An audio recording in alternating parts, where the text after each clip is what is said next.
So, bit of a backstory, I wanted to play a game on my PC that wasn't Minecraft, but couldn't find a game that I wanted to play.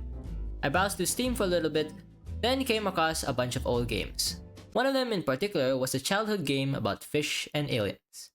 That's right, I'm talking about Insaniquarium, the game where the goal is to earn money by taking care of fish, while defending against aliens who try to eat or destroy the fish by repeatedly clicking on your mouse to fire a laser. Yeah, that's pretty much how the game works. Now onto the gameplay. Ah yes, the ever so familiar first stage, where you learn how to manage a fish economy and learn the ropes of the game. All you gotta do is feed the fish grows into medium size, buy more fish, feed them again, and eventually they become large size. Then you unlock stuff, eventually unlocking the egg, which is needed to complete the game, buy the egg 3 times, and finish the level. Another thing to mention is after each level, you get new pets. Starting with Stinky, who collects coins which are produced by the medium and large guppies, Nico, who produces a pearl every now and then, which gives you a bunch of cash, Itchy, who helps you fight the aliens, and Prego, who produces new guppies by farting them out. Aside from buying fish, you can also buy bigger fish. Carnivores who eat small guppies as a maintenance cost, but they give you this sweet diamond in return. So this game is practically teaching you how to do marketing. Get the best and ditch the rest, am I right? Oh yeah, and the game ended up crashing on me on this stage as well. What? The game crashed! We also have these 2 aliens, Sylvester and Balrog, both which is go to your fish and eat them, though Balrog has more HP than Sylvester. All you gotta do to deter this threat is to click your mouse and fire a laser at them. Depending where you hit them, they'll move towards the opposite direction. So, knowing that you're a gamer, you'll probably just trap them in a corner, never letting them eat any fish. Unless the fish are feeling suicidal and decide to go to the aliens themselves instead. God, these guys are so stupid, I swear. Overall, Tank 1 was pretty much a breeze, so let's move on to the next one, shall we? Different tank, new music, and new gimmicks. Besides the change of scenery and music, Tank 2 introduces us to new gimmicks which puts our ability to adapt to the test. One is the introduction of drugs. Yes, you heard me right. These turn large guppies into starfish, which instead of gold coins, poop out stars. And what's cool about this potion is that any guppy underage immediately gets poofed out of the tank.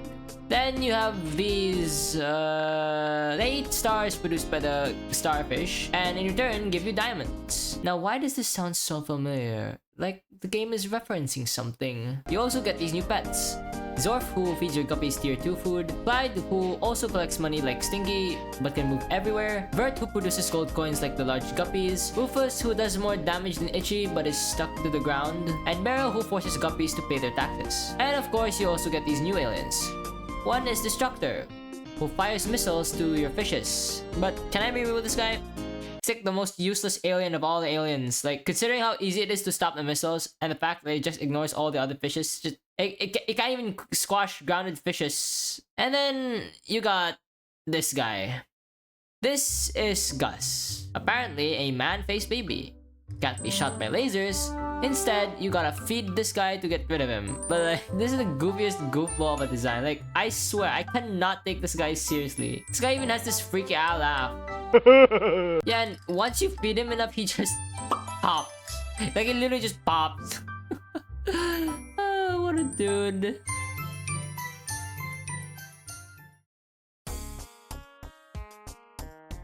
In terms of not just music, but also scenery, Tank 3 is by far my favorite of the 4. And of course, they add the most gimmicky of gimmicks in one of the most peaceful atmospheres. But we're here for the fishes and aliens, not chill. For starters, you get this crab thing which eats guppies and launches beetles.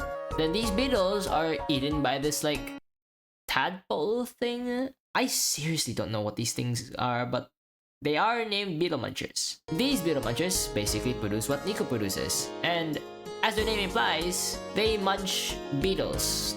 So already we're thrown for a loop as we gotta buy both the crab and the tadpole mutant to get to the egg. We also get new pets, namely Wadsworth, who swallows small and medium guppies, protecting them from aliens. But like, This is a pointless ability, so yeah.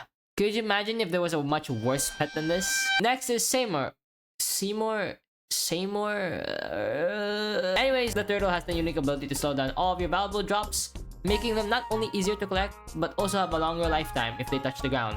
Shrapnel produces bombs that sell for a good price, but poofs one of your fishes if you're not careful, so this drawback is easily outweighed by its benefit. Gumbo, who leads your guppies, and another fish, away from aliens. Modsworth can learn a thing or two from this guy, my goodness. And finally, Blip. One of my favorite pets. Opens all upgrades and fishes, tells you if your fish is hungry, pinpoints alien spawning, and shows alien HP bar. As for the aliens, the game decides to give us two of the most annoying aliens of the bunch. Let's start with this guy, Psycho Squid, a literal upgrade of Balrog and Sylvester. Not only is this guy tougher and faster than them, it also has the unique ability to turn blue, which makes attacks heal him, before turning red again and going psycho all over your fishes. And then you got this guy, Ulysses, the very definition of destruction. This guy fires his balls. I meant energy balls, guys. He fires 2 energy balls that, much like the missiles, go after their assigned targets. Simple, right? All you gotta do is shoot them and it'll destroy them. And the energy balls that get reflected also make the other fishes die. Huh.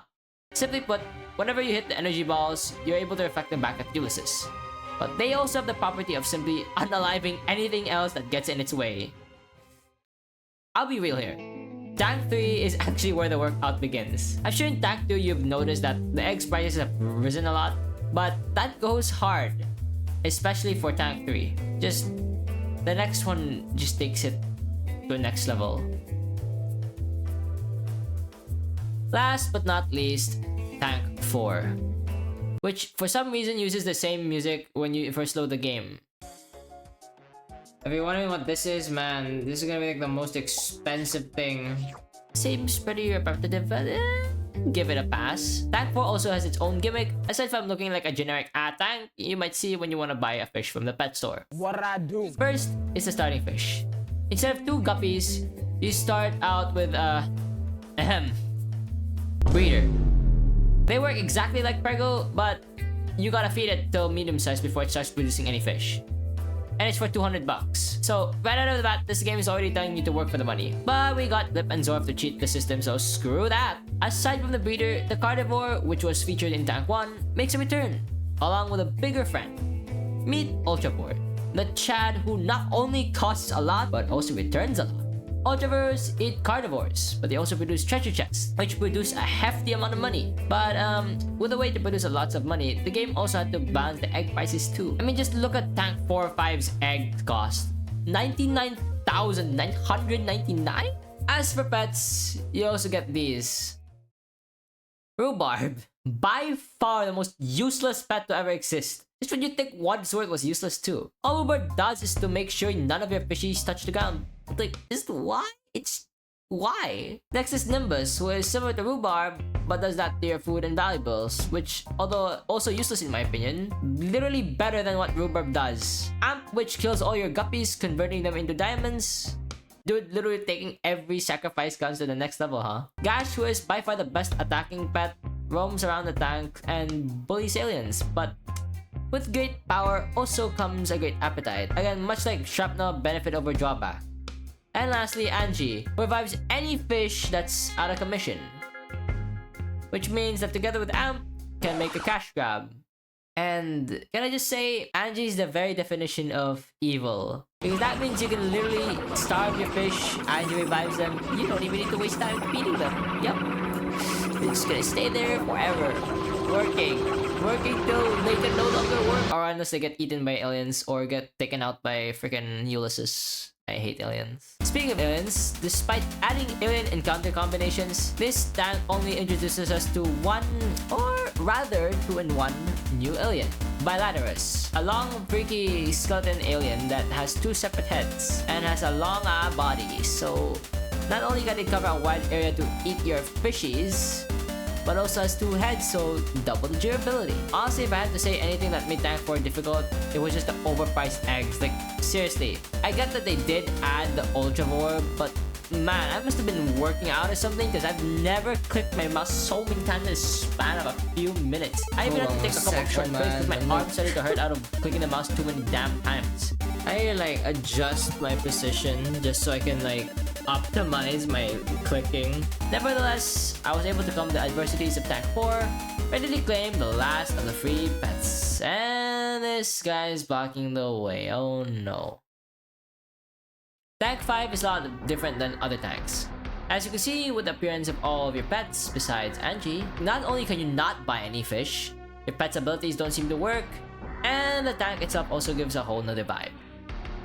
And out of the blue, the final boss named Cyrax appears to end your existence. Cyrax has nothing special by itself. In fact, all it does is make baby versions of Sylvester and occasionally summon past foes. However, this is where the real challenge of this tank occurs. See, not only do you have to protect your pets from alien Cyrax summons, Cyrax literally has a crap ton of health. Dude literally gave me one of the biggest workouts ever. Like, according to the wiki, Cyrax has to be clicked a total of 150 times before succumbing to his fate. You gotta click this guy 150 times. If that ain't a workout, then I don't know what to call that. I mean, seriously, just listen to my struggling. Oh my god. Not a Psycho Squid, please. No!